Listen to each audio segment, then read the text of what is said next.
everyone, my name's Hilary Statum and I'm a teacher in Tennessee. Today I'm sharing the Mentos and Coke experiment. Have you tried this one in your classroom? Super simple, all you need are a couple of ingredients to have a lot of fun.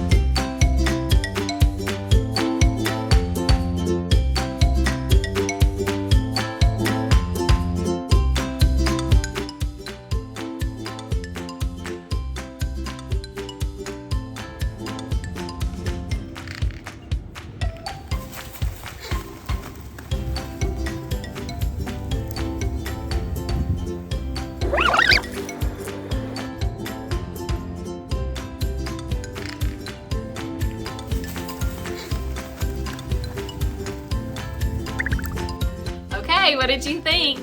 Do you think your students would love this one as much as mine did? I hope you get to try this one with your students.